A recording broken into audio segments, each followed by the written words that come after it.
Olá pessoal, estamos aqui mais uma vez na eletiva de Fisiologia Humana. O conteúdo é Dinâmicas de Membrana e aí vamos dar continuidade ao assunto que é sobre o que é difusão.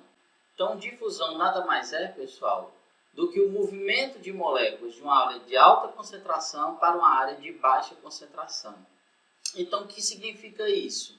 Seria o movimento de moléculas de um local que está muito concentrado para um local que está pouco concentrado, como vocês podem ver aí na imagem, né, onde você vê muitas moléculas aqui de um lado, atravessando a membrana para o lado menos concentrado. Então, difusão nada mais é do que isso aí, o movimento de moléculas de uma área de alta concentração para uma área de baixa concentração.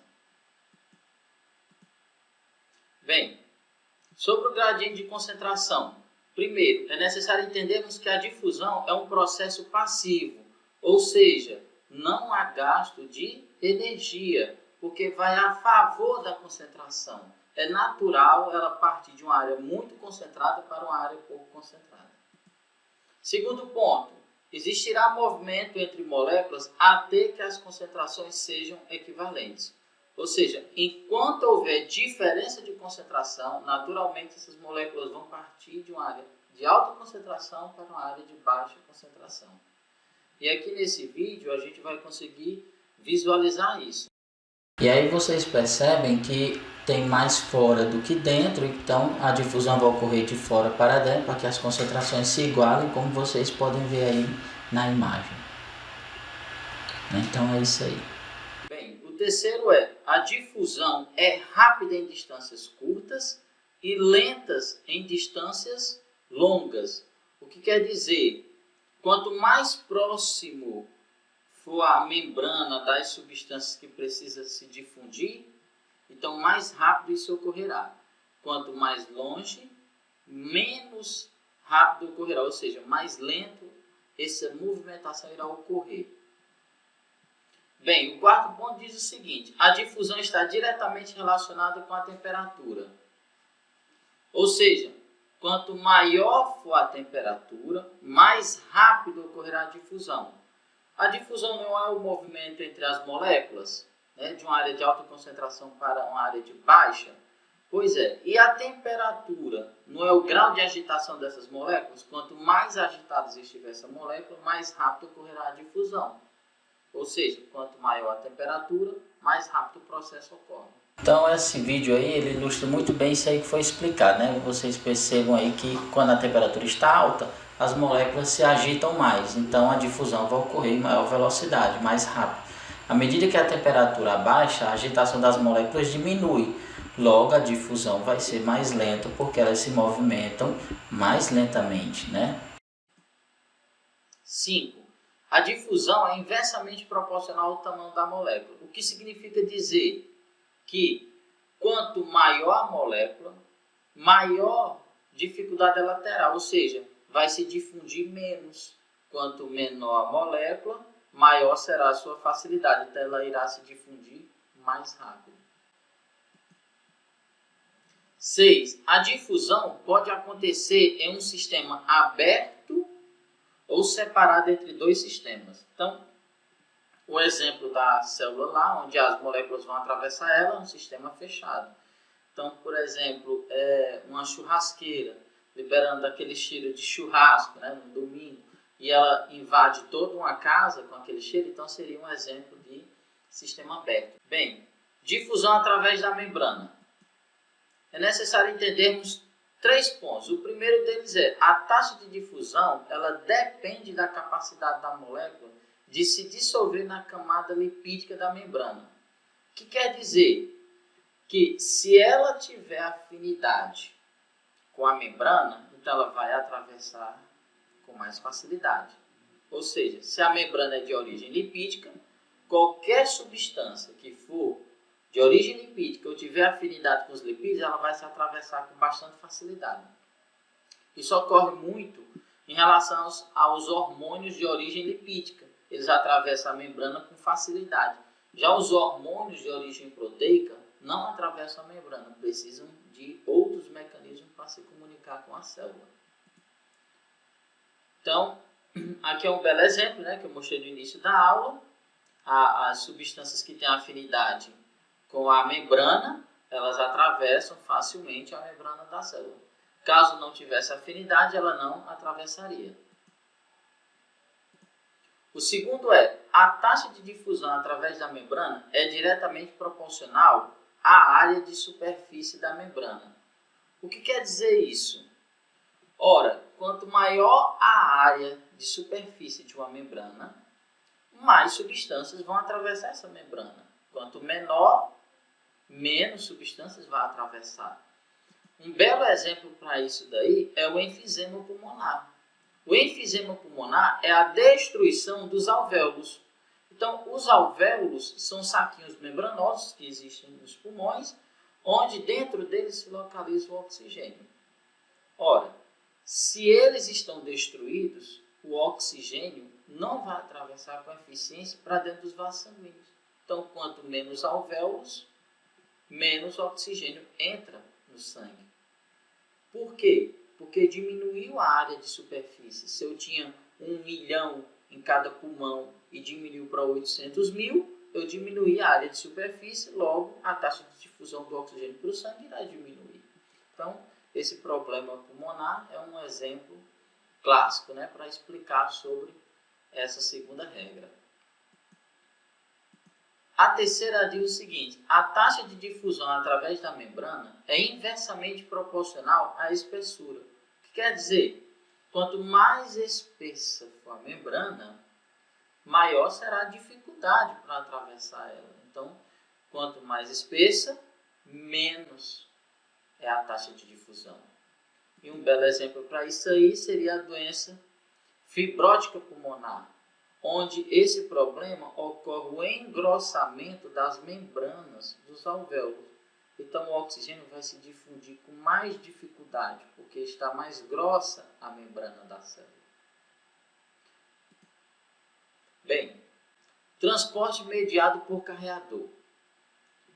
As substâncias elas atravessam a membrana da célula. Então elas podem atravessar por difusão simples ou por difusão facilitada, como nós vimos nas aulas anteriores. Né? Então, a difusão facilitada, ela não há gasto de energia. É o primeiro ponto que a gente tem que entender. Já, como vocês podem ver aqui na imagem, a gente tem um exemplo de uma proteína transportadora que atravessa a membrana e aí as substâncias estão partindo de uma área de alta concentração para uma área de baixa concentração. Isso é o que ocorre naturalmente. Por essa razão, não há gasto de energia. Já o transporte ativo há gasto de energia. Por quê? Porque ele transporta a substância no sentido inverso. O sentido natural é de uma área muito concentrada para uma área pouco concentrada. Só que o transporte ativo ele faz o inverso. Seria de uma área de pouca concentração para uma área de muita concentração, onde ele forçaria o fluxo contrário. E esse ato de forçar há necessidade de gasto de energia. Como você pode ver aqui na imagem, né?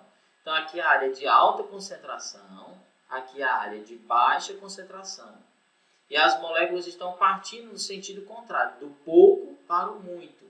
E para que ocorra esse movimento, eu tenho gasto de energia. Bem, então os transportes mediados por carreadores, eles apresentam algumas características. A primeira, saturação. Segunda, especificidade. E terceira, competição. O que é a saturação? É o limite máximo, né, onde uma molécula, a velocidade com que esse transportador consegue movimentar essas moléculas. Então, por exemplo, se eu tenho uma proteína transportadora de glicose, ela consegue transportar 2.000 glicose por minuto, um exemplo. Então, por mais que eu bote 30.000 glicose, ela não vai aumentar a sua velocidade se sua capacidade é só 2.000 ou 1.000 por minuto. Né? Então, chega a um limite de saturação. A especificidade é o seguinte: tem certas proteínas transportadoras que transportam mais de uma substância. Né? Então, mas ela tem uma certa especificidade, uma afinidade maior com uma determinada, específica. Né? Então, Aqui nós temos, por exemplo, a taxa de transporte da galactose. Então, ela transporta essa taxa altíssima aqui, nesse nível. Quando eu coloco glicose, a taxa diminui, porque parte do tempo dela ela usa para transportar a glicose. Mas mesmo assim, ela transporta ainda mais galactose do que glicose. Vocês podem ver na figura. Né? E aqui, só voltando, né, na questão da especificidade de competição, então nós temos um exemplo aqui junto, né, em relação à competição. Né? E a especificidade é quando ela, na verdade, só transporta um único tipo. Né? E esse exemplo aqui, que eu acabei de falar, é o exemplo de competição.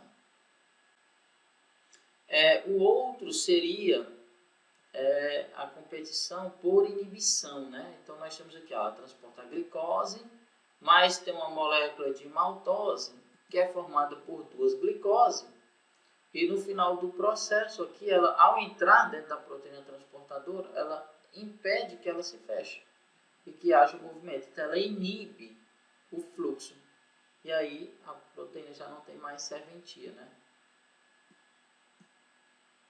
Bem, existem 3 tipos de fluxo de substâncias. Existe no sentido uniporte, que é uma única direção, uma única substância. O simporte, que é o transporte de mais de uma substância no mesmo sentido. E o antiporte é o transporte de mais de uma substância em sentidos inversos. Aqui eu quero mostrar aqui um exemplo de transporte, né, mediado por proteína. Né? Então, nós temos aqui uma proteína, um belo exemplo, né, que é o transporte da glicose. Quem faz isso é a proteína glúten. E aí vem um questionamento. Então, você se alimentou de um chocolate e tal, e aumentou o número de açúcar, de glicose na corrente sanguínea, e esse açúcar entra. Aí você diz assim, professor, mas o nível de glicose fora e dentro, em um determinado período, não vai se igualar as concentrações, né? Ou seja, vai continuar muita glicose no sangue? Não, porque a célula tem um mecanismo interessante. Ela pega a glicose e adiciona a ela um grupo fosfato, para ela se transformar em glicose 6-fosfato. E aí passa a ser uma outra substância. Como eu usei uma glicose, vai ter uma glicose a menos. Então ela vai continuar entrando na célula continuamente, porque a célula vai fazendo esse mecanismo de transformar a glicose em glicose 6-fosfato, diminui o número de glicose na célula, o gradiente alterou, ficou realmente mais fora e menos dentro, então ela continua entrando no interior da célula. É uma sacada que a célula faz para poder sempre ter glicose no seu interior. Bem, aqui um exemplo, né, de difusão facilitada, né, o simporte. Então, como é que isso ocorre? Se você prestar bem atenção, o sódio ele entra na proteína. Ao entrar na proteína, ele vai induzir a entrada da glicose, porque abre um local para ela se fixar. Quando ela se fixa, ela vai se fechar, como você pode observar aqui. E aí ela se abre para o lado de dentro, onde o sódio e a glicose entram na célula. Então essa animação aqui explica muito bem. Ó, o sódio e a glicose se conectam e a proteína joga para o seu interior o sódio e a glicose. É um exemplo bem simples de transporte simporte. Sódio e glicose. Aqui é o exemplo do antiporte, né? Onde nós temos o seguinte. O sódio, eu tenho muito sódio fora da célula. O lado de fora seria esse. E tenho pouco sódio no interior da célula. Mas a célula detesta sódio, então ela tem que colocar o sódio para fora.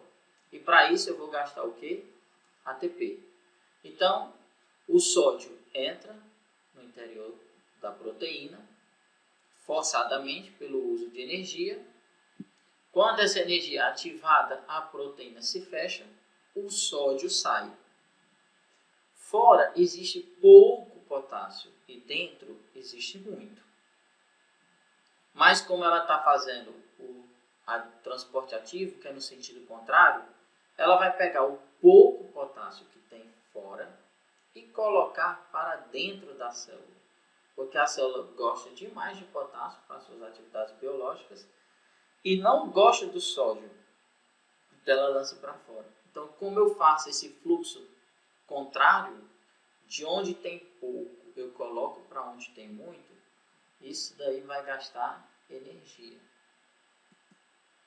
E aqui nós temos um exemplo, né, sobre esse tipo de transporte. Olha como para vocês verem essa animaçãozinha. Tem pouco sódio dentro da célula, mas a célula insiste em colocar esse pouco sódio, né, esse pouco sódio para fora. E o pouco potássio que tem fora, coloca para dentro. Porque a célula necessita desse desbalanceamento. Muito sódio fora e muito potássio dentro. Para que haja a sobrevivência da célula é necessário esse desequilíbrio. E aí, por isso que ela gasta energia, é para permanecer vivo. Então, isso aqui ajuda a vocês, alunos, entenderem que mesmo a gente sem atividade, nós consumimos energia, porque o metabolismo, essas reações químicas continuam acontecendo para que nós permaneçamos vivos. E aí tem um gasto. Aí para a gente que quer emagrecer e tal, você tem que fazer atividade física, que é para consumir mais energia do que o habitual. Assim você consegue queimar as reservas de gordura e ter um peso ideal. Então, continuando. As vesículas transportam moléculas grandes através da membrana. Por quê? Ora, certas moléculas são grandes demais, são maiores do que as proteínas transportadoras. E aí elas necessitam de um saquinho membranoso. Ou seja, a membrana da célula ela se transforma em pequenos sacos que transportam as substâncias através da membrana. Então vamos ver aqui. O que acontece com as moléculas que são grandes demais para entrar ou sair da célula através de canais de proteínas ou transportadores de membrana? Como eu falei, elas vão usar as vesículas transportadoras. Então vamos dar uns exemplos. Quais são esses mecanismos? Nós temos endocitose, fagocitose, exocitose e fotocitose. Esse primeiro exemplo aqui é endocitose. O que é endocitose? Endo é dentro, é você colocar para dentro as substâncias que você quer no interior da célula. Então preste bem atenção. A membrana ela se invagina, ou seja, elas criam uma depressão voltando para o seu interior e aí se separa formando um saquinho e colocando as substâncias dentro da célula. Então esse é o exemplo de endocitose. Já exocitose é o movimento para fora. O saquinho membranoso transporta a substância para fora da célula. Esse é o exemplo de exocitose. E como seria aqui é um exemplo duplo, né? Seria endocitose seguida da exocitose, lançando para fora. Já a fagocitose é esse exemplo aqui, ó. Preste muito bem atenção. Aqui nós temos um macrófago, que é uma célula de defesa que fagocita a bactéria e a destrói. Então, como é que ela faz isso? Em vez dela se invaginar para dentro, ela empurra a membrana para frente. Ela projeta a membrana para frente para englobar a bactéria. Quando ela engloba a bactéria, causadora de alguma infecção, os lisossomos se ligam nelas, como mostra nessa figura 4, e destrói a bactéria. É assim que a gente vence as infecções bacterianas. Então está aqui, o amarelo é a célula de defesa, ela vai projetar a sua membrana para frente, olha aí, projetando para frente, engloba a bactéria, vem o lisossomo, se liga, o lisossomo é cheio de enzimas digestivas que vai destruir a bactéria e ela vai liberar isso para o seu exterior, né, formando pus no ferimento.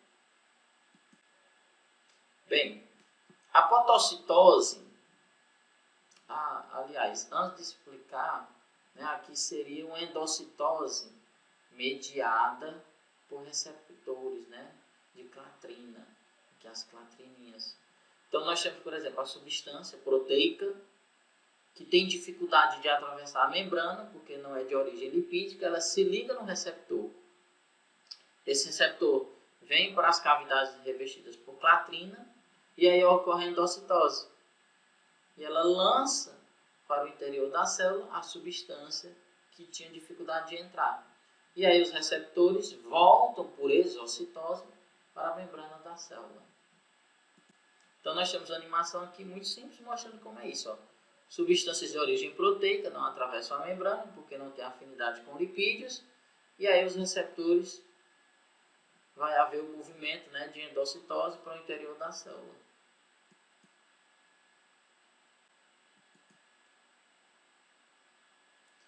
Bem, movimento das moléculas através do epitélio. É necessário a gente entender isso aqui, né, para poder entendermos também o fato de como é que os nutrientes chegam no interior do nosso corpo, na corrente sanguínea. Né? Então, nós temos as células que revestem o intestino, por exemplo, e aí aquelas proteínas que vocês viram começam a transportar as substâncias para o interior da célula e depois para fora da célula. Só que esse fora da célula já é do lado de dentro do nosso corpo, né? E daí ela cai na corrente sanguínea. Esse aí é um exemplo, né, que ocorre no nosso intestino e nos rins. Bem, a transcitose é a combinação entre endocitose e exocitose, mediada por vesícula. Então, nós temos aqui um exemplo de transcitose. Ó. Os nutrientes estão na corrente sanguínea, existem essas cavéolas que captam esses nutrientes, e aí esses nutrientes passam por dentro da célula e são lançadas para fora. E esse fora aqui, gente, é onde vai ter as células do nosso corpo, as células musculares, as células do tecido conjuntivo, tecido epitelial, que vão estar por aqui. Então elas vão ser nutridas. Não existe um vaso sanguíneo para cada célula, existe um vaso sanguíneo passando, lançando para fora os nutrientes e as células vão captando esses nutrientes que vão passando por esses fluidos. Né? Então aqui é um exemplo de fotocitose, né? Onde vai transportar a substância de uma área para outra, atravessando toda a célula. Bem, olha um outro exemplo aqui. É muito interessante a questão do transporte que ocorre no intestino, da glicose e do sódio. Então, por que a gente toma o soro caseiro? Né? O soro caseiro ele tem sódio e glicose, para facilitar, né, a entrada de glicose e de sódio, porque eles são transportados juntos. Então, tem a bomba Simporte sódio-glicose, que puxa o sódio e a glicose para dentro. Ótimo. Beleza. Aí, a célula precisa transportar essa glicose para fora dela, para logo em seguida ela cair na corrente sanguínea aqui. Aí existe uma proteína GLUT que vai transportar essa glicose do interior dela para fora. Como nós vimos anteriormente, a célula detesta sódio. Então ela lança o sódio de dentro para fora, contra a concentração, lembrando que dentro tem menos e fora tem mais. Então se eu faço esse movimento é contra a concentração e eu vou gastar energia. E aí, como eu tenho pouco potássio fora e muito dentro, eu vou também gastar energia, porque a célula gosta desse potássio, eu preciso colocar ele dentro. E estou indo contra a concentração. E esse processo de eu lançar sódio para fora, potássio para dentro, contra as concentrações de cada um, eu vou gastar energia.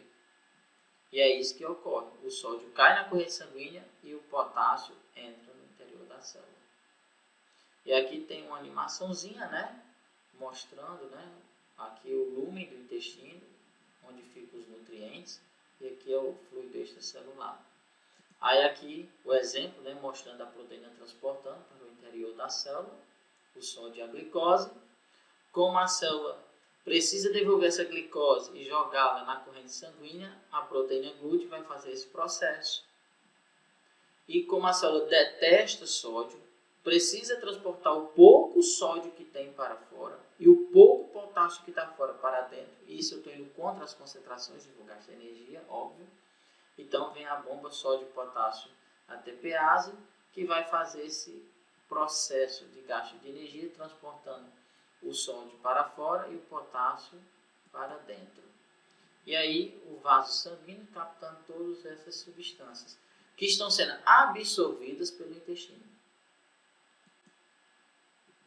Bem, é necessário entendermos, né, uma revisãozinha, sobre como estão distribuídas as substâncias no interior do nosso corpo. Então, nós temos muito sódio fora da célula, ou seja, no plasma e nos líquidos entre as células, e pouco sódio dentro. Já o potássio ocorre o contrário, eu tenho muito potássio dentro e pouco potássio fora da célula. Eu tenho muito cálcio fora da célula e pouco dentro. E muito dentro de uma organela chamada retículo sarcoplasmático, que a gente vai ver nas aulas posteriores sobre contração muscular. Cloro da mesma forma, eu tenho muito cloro fora e pouco dentro. Então, essas concentrações vai permitir que a célula possa realizar as suas reações químicas, os seus movimentos, as suas interações, graças a essas diferenças. Então, eu costumo dizer que a célula cria um desequilíbrio equilibrado para que ela possa existir. Bem, tonicidade. O que seria a tonicidade? Nada mais é do que o termo utilizado para descrever uma solução. Então, uma solução, ela apresenta uma certa concentração, uma quantidade de soluto. Então, por exemplo, uma solução hipotônica é uma solução que tem pouco soluto. Solução isotônica é que o soluto que está no líquido tem a mesma concentração do que está dentro da célula. Iso significa igual. E hipertônico, o que é? Seria a solução que é mais concentrada do que o que está dentro da célula. Então, vamos dar um exemplo. Então, quando você tem uma solução hipotônica, o que quer dizer? Dentro da célula está mais concentrado, então ela chama água para o seu interior. E aí a célula aumenta de tamanho, ou seja, a célula incha. Como vocês podem ver, a água corre para dentro da célula e ela aumenta de tamanho. Quando a solução é isotônica, significa dizer que o soluto que está aqui fora e o que está aqui dentro está na mesma concentração. Então a água nem entra e nem sai. E aí permanece igual. Agora, quando a solução é hipertônica, ou seja, fora é mais concentrado do que dentro da célula, o que é que vai acontecer? Como fora está mais concentrado, ela vai sugar a água para fora e a célula murcha, encolhe de tamanho. É o que a gente observa muito quando a gente tempera uma salada. Então, quando a gente coloca sal na salada, o que é que acontece? Vai ter mais sal fora das células do alface, um exemplo, e pouco sal dentro das células do alface. Então, aquele sal atrai a água, porque fora está mais concentrado. Então, a água vai do menos concentrado, que é dentro, para o mais concentrado, que é fora. E aí a célula murcha, porque perdeu essa água, e o lado de fora dissolve o sal. E aí você vai ver a água no fundo do recipiente de sua salada.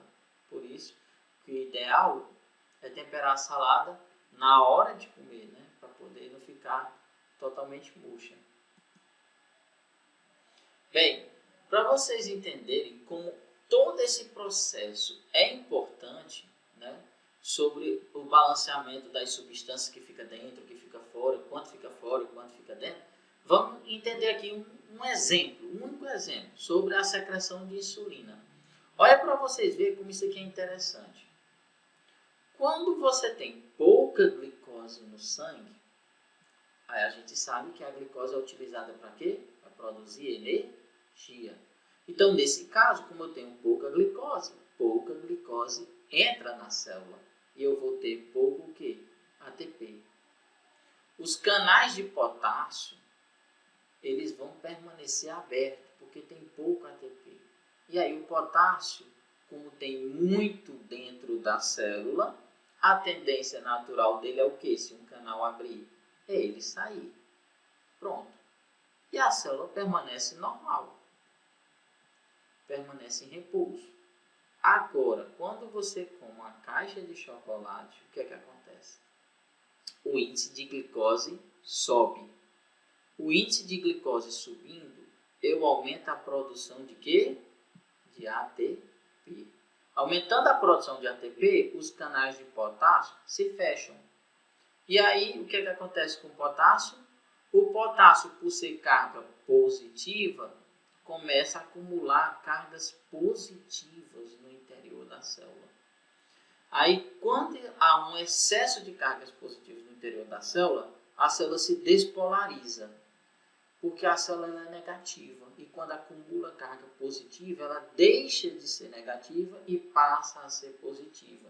Isso cria um potencial elétrico. Aí, esse potencial elétrico faz com que os canais de cálcio se abram. Bem, lembra que tem mais cálcio fora do que dentro, beleza? Então, lembrando disso, qual seria a tendência natural? É o cálcio entrar.